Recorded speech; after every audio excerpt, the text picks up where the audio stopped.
साध्य, साधना और साधक। साध्य, साधना और साधक, इन तीनों की संगति है। तीनों के समन्वय से एक पूरी बात बनती है। साध्य ईश्वर है। ईश्वर अर्थात सत्प्रवृत्तियों का समुच्चय। मोक्ष की भी इसी में गिनती होती है। दुष्प्रवृत्तियाँ ही बंधन है। वह बंधनों की चर्चा जहाँ होती है वहाँ उसका तात्पर्य कसाई कल्मषों से है।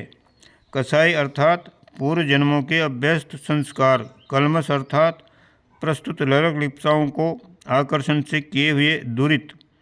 इनसे छुटकारा पाने का नाम ही मोक्ष है। ये मान्यता सही नहीं है कि जन्म मरण से छूट जाने का नाम मोक्ष है। जन्म, अभिवर्धन और मरण ये प्रकृति का नियम है। ईश्वर की सत्ता इस प्रकृति क्रम को इसी निमित्त बनाती है। जीव जंतु, वृक्ष, वनस्पति से लेकर मानव शरीरधारियों तक प्रत्येक को इस चक्र में अनिवार्यतः भ्रमण करना पड़ता है। अवतारी महामानव भी बार बार जन्म लेते हैं और मरते हैं। अवतारों की संख्या अब तक 10 या 24 हो चुकी है। इनमें से सभी को अपने अपने ढंग से जन्म लेना और मरना पड़ा है। सृष्टि चक्र में जो भी बंधा है उसे उत्पादन, अभिवर्धन और परिवर्तन के क्रम में घूमना ही पड़ता है। सूक्ष्म शरीरधारियों को भी एक अवधि के लिए नियत उत्तरदायित्व संभालने के लिए भेजा जाता है। उसे पूरा करने के उपरांत भी वापस लौट जाते हैं और आवश्यकता अनुसार उसी क्रम की पुनरावृत्ति बार बार करते रहते हैं। जब अवतारों और देवताओं को आवागमन की प्रक्रिया पूर्ण करनी पड़ती है तो भक्तजनों के लिए ही उसका अपवाद कैसे संभव है। मोक्ष का तात्पर्य कसाई कल्मषों से छुटकारा पाना है। इसी को ईश्वर की प्राप्ति कहते हैं। ये इस जीवन की सर्वोपरि परिस्थिति है जिसमें निरंतर सत्य का, चित्त का और आनंद का अनुभव होता रहता है। ईश्वर का स्वरूप भक्त के लिए सच्चिदानंद स्वरूप ही है। इसी में उसे कसाई कल्मषों से छुटकारा मिलता है।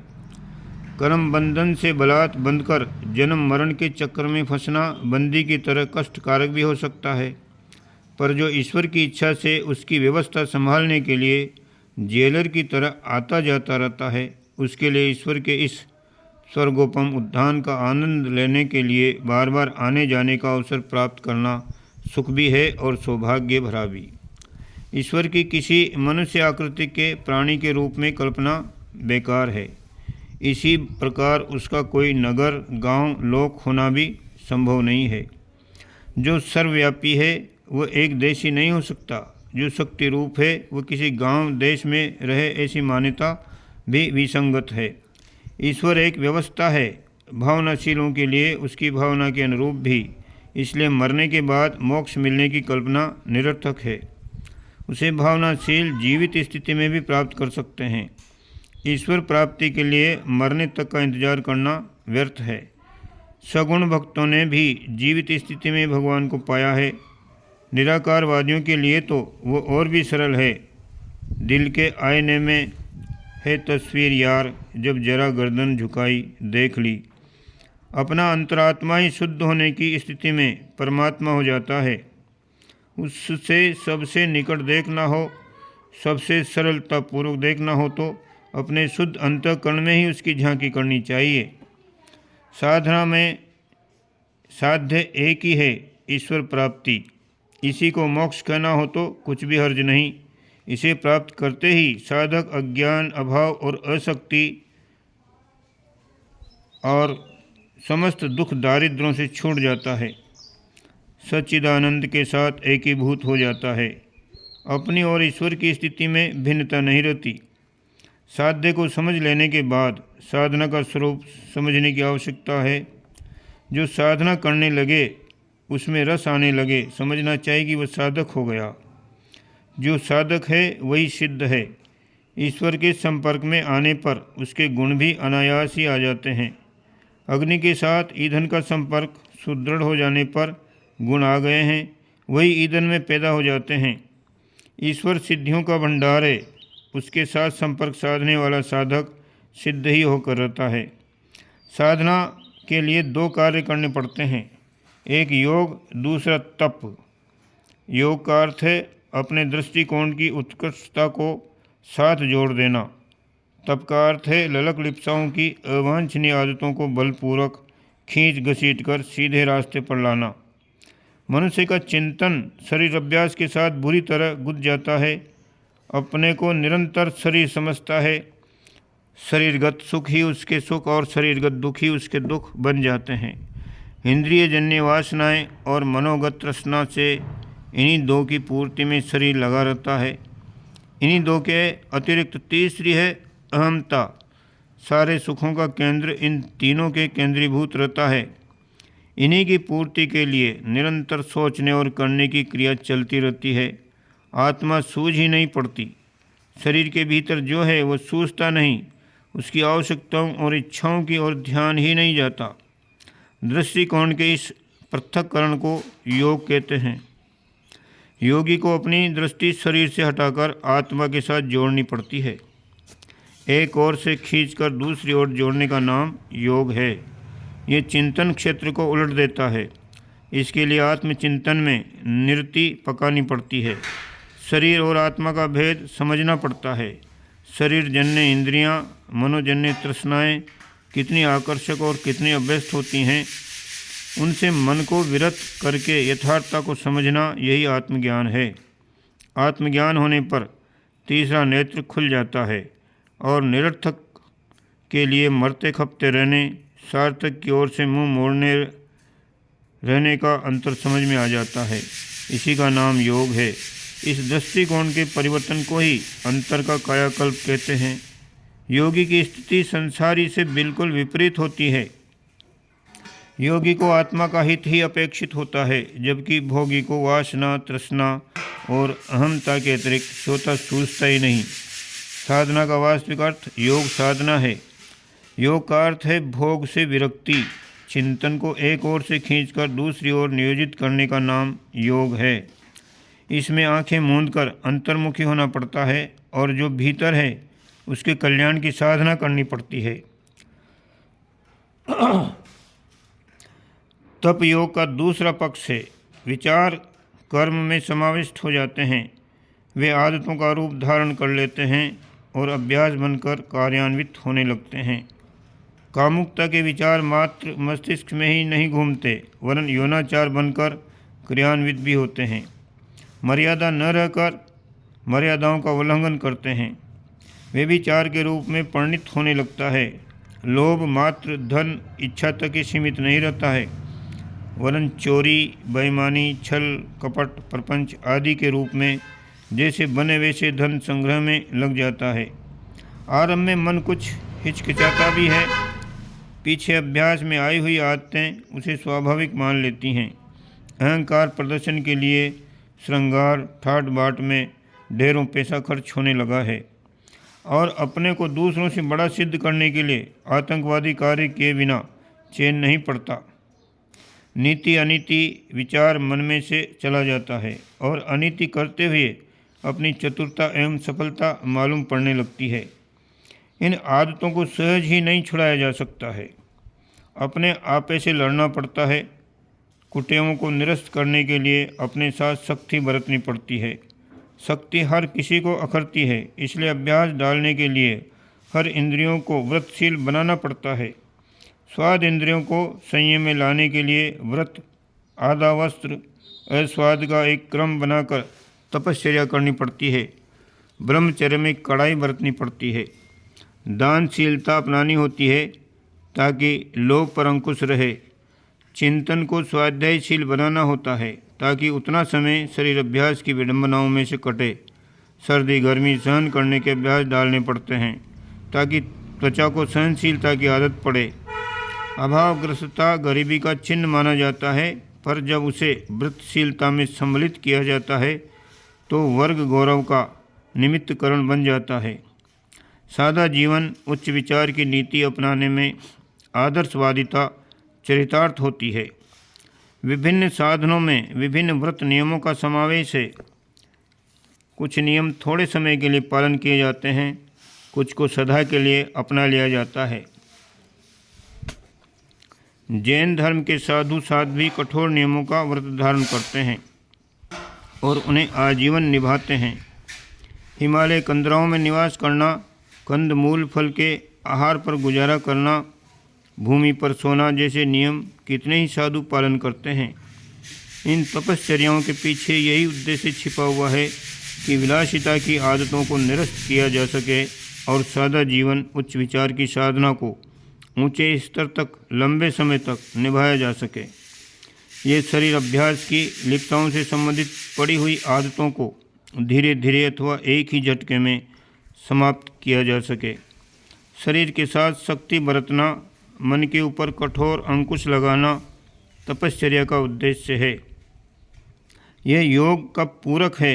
मन में शुभ चिंतन और व्यवहार में कठोर संयम की दोनों ही व्यवस्था बना लेने से मन की उच्छृंखलता काबू में आ जाती है। साध्य निश्चित हो जाने, साधना निरत रहने के साथ ही व्यक्ति अपने आप को साधक अनुभव करता है और कहता भी है। ये प्रतिष्ठा का प्रश्न है। प्रकट या अप्रकट घोषणा करने के उपरांत व्यक्ति को अपनी प्रतिष्ठा का ध्यान रहता है कि हमने अपने बारे में जो घोषणा की है उसे निभाया भी जाए। उसे तोड़ने पर अप्रतिष्ठा होगी। मनुष्य का सम्मान बहुमूल्य है। उसे भले आदमी गिरने बिगड़ने नहीं देते। साधक होना छोटी बात नहीं, बड़ी बात है। हम साधक हैं ये घोषित करना ऐसा ही है जैसे अपने को सरपंच, न्यायाधीश, महामहोपाध्याय आदि के रूप में जनता को परिचित कराना। उसके व्रतों को मानना ही चाहिए। तोड़ने में उपवास होता है। प्रतिष्ठित व्यक्ति अपना उपवास नहीं होने देते। साध्य कौन है? ईश्वर साधना किस प्रकार? तप और योग द्वारा साधक बनना यानी अपने को प्रतिष्ठित व्रतशील घोषित करके जिसके सम्मान की रक्षा होनी चाहिए, ये तत्व दर्शन जिसके समझ में आ जाए उसी का जीवन सार्थक हो जाता है। साधना में साधक को पहले मन को तैयार करने की आवश्यकता है। मन को शांत एवं स्थिर बनाने की आवश्यकता है। साधना के लिए मन के तैयार होते ही उसमें शांति आती है और बहुत बड़ी समता की स्थापना होती है। शांति का अर्थ अटल और अचल स्थिर गांव तथा प्रवृत्ति के सब तरह के घात प्रतिघातों से अविचल तथा निर्विकार रहने का अभ्यास। जिस प्रकार आज चंचलता मन का स्वभाव है, साधना की तैयारी में जुड़ते ही अविचल और निर्विकार भाव मन एवं बुद्धि का स्वभाव सिद्ध भाव हो जाएगा। इसके साथ ही साथ हमें आगे की तैयारी के मन को विश्व मात्र के प्राणियों को राग द्वेष रहित होकर आह्लादपूर्वक हृदय से लगाने के भाव वाला हो जाना चाहिए। भगवान जिस प्रकार संसार के समस्त प्राणियों में अखंड भाव से विराजमान है, उसी प्रकार की अनुभूति के लिए हमें अपने मन को तैयार करने की आवश्यकता है। क्योंकि संसार के प्राणी होने के कारण हमारे भीतर भी भगवान अखंड भाव से विराजमान है। इसलिए अपने भीतर स्थित भगवान को जहाँ हमें देखना है वहाँ समस्त संसार में भी उसका अनुभव करना है। इस तरह अपने में संसार के साथ अखंड संबंध की स्थापना शब्द से नहीं अनुभूति पूर्वक करनी पड़ती है।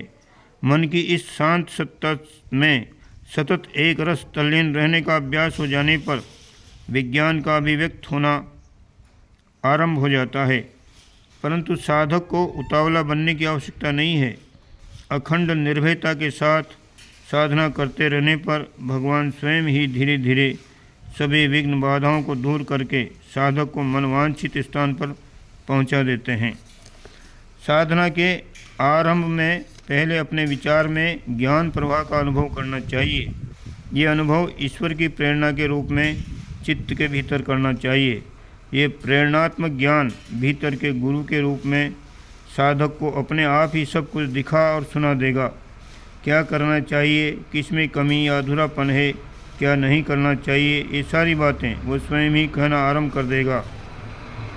इसी के प्रकाश में आगे का रास्ता साधक को तय करना पड़ेगा। साधना के लिए उत्पन्न हुई इच्छा के साथ सत्य ज्ञान का मिलान करना होगा, जिससे सत्य ज्ञान के साथ ही साथ इच्छा की वृत्ति भी उसके अनुकूल रहे। जब दोनों एक रूप हो जाएंगे तब दोनों ही अखंड स्वरूप में बदल जाएंगे। जिस समय अंतरस्थल में ये प्रतीत होने लगेगा कि सब में एक अनंत भगवान ही निवास कर रहे हैं और उन्हीं की अनंत शक्ति के योग से सब कुछ हो रहा है, साथ ही दृढ़ विश्वास भी हो जाएगा तब साधना का जो सिलसिला जारी होगा वह उत्तरोत्तर उन्नत ही होता चला जाएगा। उस समय साधक को सब कुछ भगवान की इच्छा अनुसार ही होने देना चाहिए। अपनी किसी प्रकार की भी स्वतंत्रता, इच्छा या हट को भी स्थान नहीं देना चाहिए, क्योंकि होई है वही जो राम रचि राखा, क्यों करी तर्क बड़ा वही सासा।